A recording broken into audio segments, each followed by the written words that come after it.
Queremos ser discípulos para llevar tu gloria. Discípulos para anunciar tu amor, para llevar tu nombre a donde vamos en el corazón. Un saludo muy especial para todos nuestros queridos televidentes que nos siguen a través de este programa y de este canal, su canal. Qué bueno que podemos encontrarnos de nuevo en torno a la palabra de Dios, en torno a la celebración de la iglesia, en torno a los acontecimientos de la fe que Dios nos permite vivir. Y qué bueno que podamos llegar a cada uno de ustedes a través de estos medios de comunicación, transmitiendo pues este mensaje bonito de la palabra de Dios, para entender qué nos quiere decir Dios a través de su palabra y para comprender también nosotros todo el misterio de nuestra fe y de nuestra iglesia. Así que sean todos bienvenidos y bienvenidas a este programa de hoy, donde escucharemos la palabra de Dios, donde hablaremos del testimonio de los mártires y donde también estaremos en comunión con nuestra iglesia. Sean bienvenidos y bienvenidas a este su programa.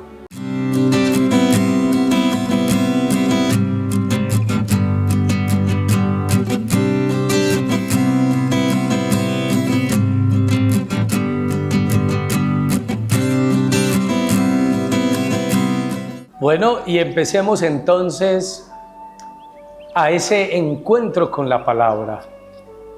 Descubramos el mensaje que el Señor nos quiere transmitir y descubramos también la acción del Espíritu Santo en nuestras vidas, para que esta palabra que hoy se nos regala sea una palabra que nos hable a lo profundo del corazón. Iniciemos invocando la presencia del Espíritu Santo sobre cada una de nuestras vidas. Ven, Espíritu Santo, ven por medio de la poderosa intercesión del Inmaculado Corazón de María, tu amadísima esposa. Ven, Espíritu Santo, ven por medio de la poderosa intercesión del Inmaculado Corazón de María, tu amadísima esposa. Ven, Espíritu Santo, ven por medio de la poderosa intercesión del Inmaculado Corazón de María, tu amadísima esposa. Amén. Espíritu Santo, ilumínanos y santifícanos. Clamamos la acción del Espíritu Santo sobre nuestras vidas y pedimos a ese Espíritu de Dios que nos dé inteligencia para comprender la palabra, memoria para retenerla, facilidad de palabra para expresarnos bien, que esa gracia del Espíritu Santo nos dé la sabiduría que todos necesitamos para que la palabra que vamos a escuchar se haga vida en nuestras vidas. Espíritu Santo, ilumínanos y santifícanos. Bueno, después de la invocación al Espíritu Santo, pasemos ahora, queridos hermanos y hermanas, a escuchar el Evangelio que se nos propone para este fin de semana. Se le ha llamado la parábola del fariseo y el publicano. Lucas, capítulo 18, versículos del 9 al 14. A unos que se tenían por justos y despreciaban a los demás, les dijo esta parábola. Dos hombres fueron al templo a orar. Uno era fariseo y el otro publicano. El fariseo, de pie, hacía en su interior esta oración. Dios mío, te doy gracias porque no soy como el resto de los hombres, ladrones, injustos, adúlteros, ni como este publicano. Yo ayuno 2 veces por semana y pago los diezmos de todo lo que poseo. El publicano, por el contrario, se quedó a distancia y no se atrevía ni a levantar sus ojos al cielo, sino que se golpeaba el pecho y decía: Dios mío, ten compasión de mí, que soy un pecador. Os digo que éste volvió a su casa justificado y el otro no, porque el que se ensalza será humillado y el que se humilla será ensalzado. Palabra del Señor, gloria a ti, Señor Jesús. Bueno, hermanos y hermanas, nos presenta la palabra de Dios un evangelio bien interesante, dos figuras y dos actitudes, un fariseo y un publicano. El fariseo, la figura del egocentrista, del que todo lo quiere para él mismo, del que se ensalza, del que propiamente y egoístamente reconoce sus cualidades. El publicano, en cambio, la figura de aquel que con humildad reconoce que se ha equivocado, reconoce que necesita de Dios, no es capaz ni de alzar la cabeza porque reconoce sus fragilidades. Este es el publicano. Esas dos figuras que podemos ser también nosotros, o fariseos o publicanos, tantas veces nos creemos muy santos y otras veces, en cambio, tal vez nos podemos creer también muy pecadores. Entonces es importante aprender a definir nuestra vida delante de la presencia del Señor con esas actitudes de humildad, de tranquilidad, de reconocimiento de nuestras fragilidades al estilo del publicano y no imitar las actitudes del fariseo. A partir de esta palabra hablemos de tres cositas bien interesantes para nosotros, para nuestra propia vida, para nuestra vida como cristianos. Primero, la oración y la humildad. Precisamente, todas las lecturas que escucharemos en este fin de semana se centran en estas dos palabras, orar y ser humilde. Y son dos actitudes centrales en la vida cristiana. Para todos nosotros es indispensable tener estas dos actitudes, la oración y la humildad. La idea central es clara. Los orantes han de ser humildes y los humildes entienden mejor y más pronto qué es la oración. Puesto que la Biblia habla de Dios como el más grande, el Altísimo, puede causar desconcierto que tenga tantas predilecciones con los pequeños y con los humildes. ¿Por qué sucede así? ¿Es acaso porque los pequeños son ignorantes, más crédulos, cobardes o necesitados de imaginar que alguien los cuida? Estas preguntas de tono casi blasfemo han sido formuladas por muchas personas.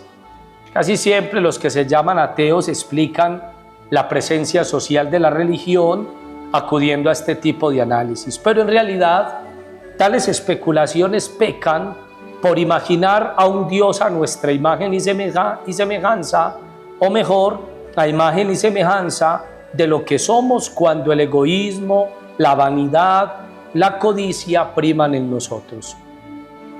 Dios se fija en el humilde, en el pequeño y en el sencillo, precisamente porque es aquel que le da apertura a la misericordia y al amor de Dios, porque es aquel que siente la necesidad de Dios y porque con humildad hace un reconocimiento de la grandeza del Señor.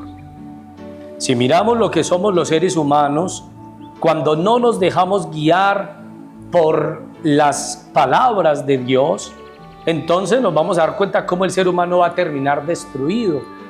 De ahí la necesidad de la humildad para poder orar y de la oración cuando hay humildad en el corazón.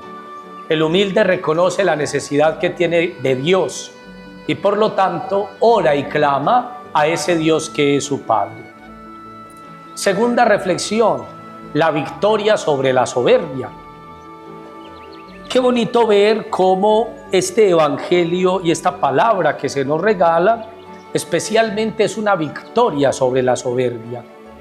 Lo más grave del autoengaño que induce a la soberbia es que se creen que son casi perfectos. Cuando uno es soberbio, cree que es casi perfecto. Dentro del mundo de ese fariseo, todo es elogio, todo encaja, se cree santo, se cree perfecto y por lo tanto no va a sentir ni siquiera la necesidad de Dios ni de sus hermanos. Yo soy el bueno porque yo hago lo bueno. Los demás son malos, o por lo menos no dan la talla de mi logro, que es proporcional a mi esfuerzo. Y por lo tanto el soberbio empieza a rechazar incluso al resto de los hermanos, no solamente a Dios, sintiéndose él muy importante, sino también al resto de personas. La soberbia, pues, queridos hermanos y hermanas, crea su propio mundo, un mundo ficticio que raya incluso con la locura. Y en esa cárcel del autoelogio, de la adulación al propio yo, los demás no existen, sino como instrumentos de los propios fines, o como estorbo que no se mira, o como competencia a la que hay que derribar y vencer. De ese modo la caridad desaparece y solo queda el amor propio, sensitivo, y el cuidado por la propia imagen y los intereses propios. Frente a este cuadro de la soberbia que tiene aquel fariseo, la palabra de Cristo muestra como un látigo que no debe de ser así. Y le dice al fariseo: no lograste la justificación que pretendías, perdiste tu tiempo haciendo el esfuerzo por ser el mejor, por tu soberbia y por tu egoísmo. En cambio, al publicano, que se reconoce humilde, frágil pecador, le dice que sí quedó justificado y por lo tanto salvado. De ahí, queridos hermanos, que Jesucristo es aquel que nos da la victoria sobre la soberbia. Y para contradecir la soberbia hay que buscar la virtud de la humildad. El egoísmo, la soberbia, la vanagloria se vencen con la humildad. Delante de Dios y delante de los hermanos, yo no me puedo sentir perfecto, santo, el mejor. Como vulgarmente se dice, no me puedo creer la última Coca-Cola del desierto, ni la vaca que más leche da. Debemos aprender con humildad a reconocer que también tenemos fragilidades, errores, equivocaciones. Todos, no hay ninguno perfecto.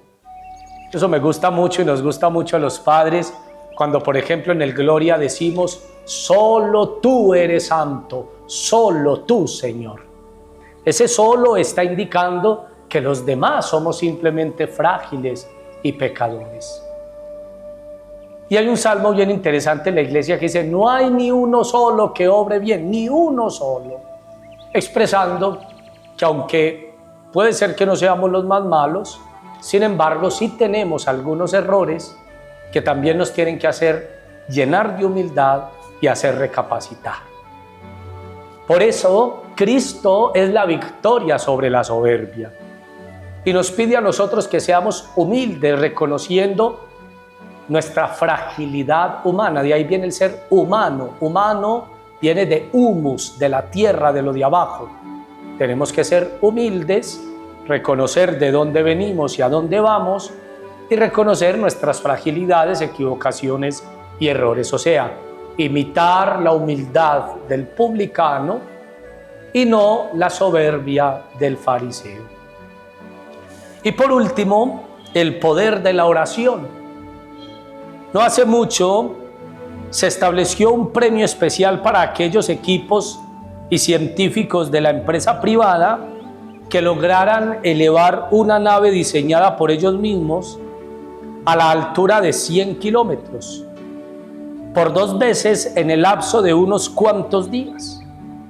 Es un proyecto para incentivar el turismo espacial que seguramente tendrá mucha fuerza en algunas décadas. Muchos van intentando con naves llegar a la Luna y hacer incluso viajes turísticos. Pues precisamente la palabra del Señor nos dice que la oración tiene la capacidad de elevar al ser humano hasta las nubes. La oración del humilde atraviesa las nubes y no se detiene hasta alcanzar su destino, que es el cielo. Nadie cree que haya dado tanto poder en aquellos que el mundo más desprecia, pero Dios es así, le dio poder a los más sencillos, simples, humildes, hasta elevarlos al cielo.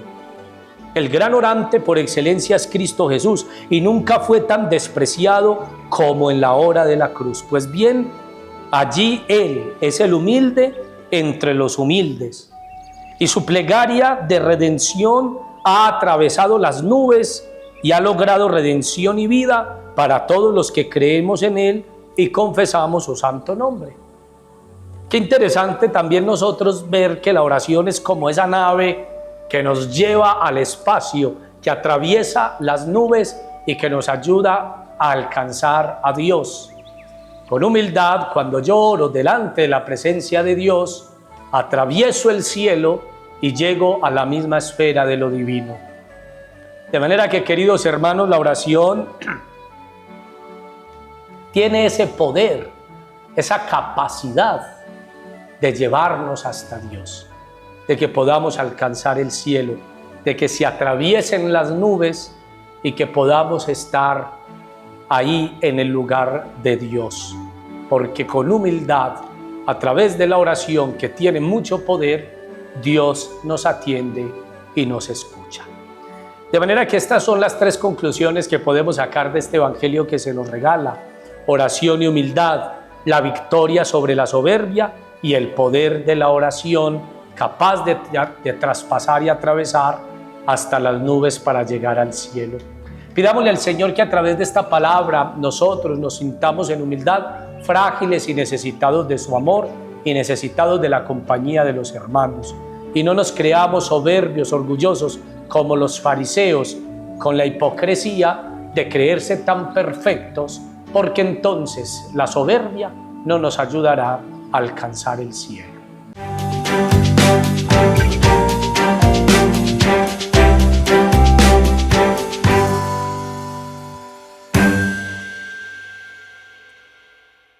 Bueno, pasemos ahora también a otra parte de este programa. Hablemos de un mensaje en nuestra iglesia. Precisamente el 25 de octubre se celebra en la iglesia los mártires de San Juan de Dios. Hoy hemos querido grabar desde esta capilla del asilo San Juan de Dios en nuestro municipio, porque pues vamos a hablar de los mártires de San Juan de Dios. Recordemos bien que San Juan de Dios era un hombre dado por loco, que se preocupó de las necesidades de sus hermanos y que en algún momento, cuando un hospital se quemó, él entró a rescatar a todos los enfermos que estaban allí sin miedo al fuego. Y desde ahí se convirtió en una persona que empezó a luchar por los más pobres, por los necesitados en Granada. Y por lo tanto, San Juan de Dios, pues precisamente se interesó por los enfermos, por los pobres, para que no les faltara nada a las personas necesitadas, y utilizaba incluso pasillos de las casas de los ricos y las llenaba de pobres para acudir allí a estos seres humanos, y algunos ricos les facilitaron hasta la propia casa, y empezó él de cierta manera con este carisma de la hospitalidad. Resulta que hay una historia bien triste, porque con el tiempo, en una guerra en España, precisamente un grupo de los hermanos de San Juan de Dios fueron martirizados, los mataron, solamente porque amaban a Jesús, porque hacían parte de la iglesia y porque ayudaban a los enfermos. Fueron mártires y por lo tanto santos. Hablemos un poquitico de esto, que nos sirve a nosotros también como aliciente para nuestra fe. Uno de los centros más significativos de la orden hospitalaria de los hermanos de San Juan de Dios está en España. Nosotros también tenemos hermanos de San Juan de Dios en La Ceja, por ejemplo, en la clínica de San Juan de Dios, ahí están los hermanos. Y hay un centro bien especial en España que se llama Cienpozuelos, que abrió sus puertas en el año 1876. Desde sus inicios, este centro se ha dedicado a la atención psiquiátrica integral, acogiendo a enfermos con un espíritu de hospitalidad y caridad. Es bien interesante porque allí en Cienpozuelos reposan las reliquias de muchísimos mártires de San Juan de Dios que entregaron la vida por el Evangelio. Muchos de ellos ofrecieron su vida en el servicio a los pobres y a los enfermos, convirtiéndose en mártires de la fe y de la hospitalidad. Estos hermanos, al igual que San Juan de Dios, no abandonaron su vocación de servicio, incluso cuando su propia vida estaba en peligro. Y de ellos tenemos algunos de acá de nuestro oriente antioqueño, como por ejemplo, Fray Eugenio y Fray Melquiades, de Sonsón y del Santuario. Ellos demostraron con su vida que la hospitalidad no es solo un acto de caridad, sino un compromiso de entrega total, incluso hasta el martirio, hasta entregar sus propias vidas.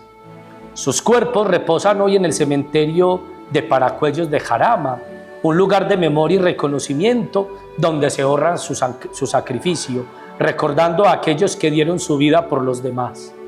Yo trabajaba también en un hospital de Madrid, se llama la Fundación San José, y allí están los restos de 9 mártires de los hermanos de San Juan de Dios, los que pudieron encontrar sus huesitos, y allí están, y se celebra su martirio como un acto heroico en favor de los más enfermos, pobres y necesitados.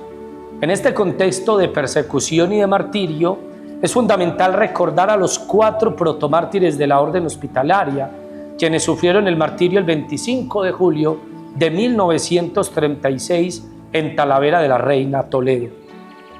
Estos hermanos fueron arrestados de manera violenta y fusilados cerca de la Basílica de Nuestra Señora del Prado. La historia de estos mártires ha sido ampliamente documentada. Tras la entrada de las tropas del general Franco en Talavera en septiembre de 1936, sus cuerpos fueron exhumados y trasladados al sanatorio de Cienpozuelos, donde se les rindió homenaje y se colocaron sus restos en urnas para la veneración. El sacrificio de estos hermanos, que fueron perseguidos solamente por la fe, refleja el núcleo de la vocación hospitalaria, una vida entregada al servicio de los más vulnerables, aún en circunstancias de persecución y de muerte. En 1992 fueron beatificados estos mártires, y esta beatificación marcó un momento importante en la historia de la Orden de los Hermanos, reconociendo oficialmente su sacrificio y la entrega total a su vocación. Este acontecimiento no solo fue un reconocimiento a su martirio, sino también una proclamación de la fuerza y la profundidad del carisma de la hospitalidad vivida con una fidelidad inquebrantable. Por eso cada 25 de octubre la Orden Hospitalaria celebra la fiesta de estos mártires beatos, recordando su legado y su testimonio de fe. Este día es una oportunidad para reflexionar sobre el valor del sacrificio, sobre el valor de la fe y sobre el valor del servicio a los demás, recordando que como ellos todos estamos llamados a vivir nuestra vocación con generosidad y con entrega hacia los más necesitados.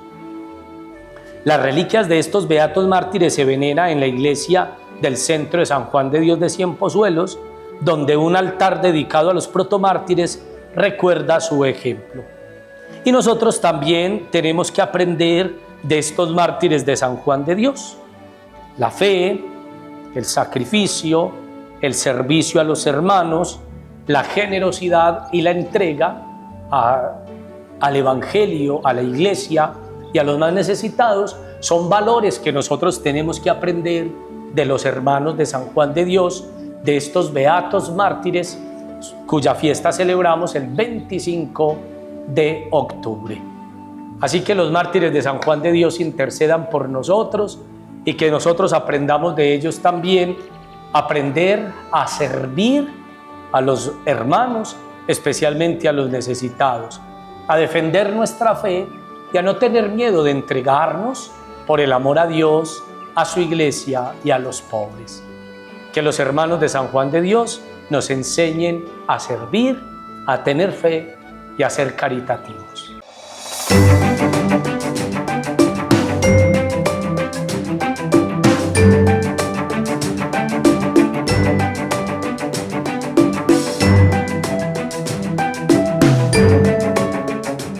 Bueno, y algunos avisitos de interés para nuestra comunidad.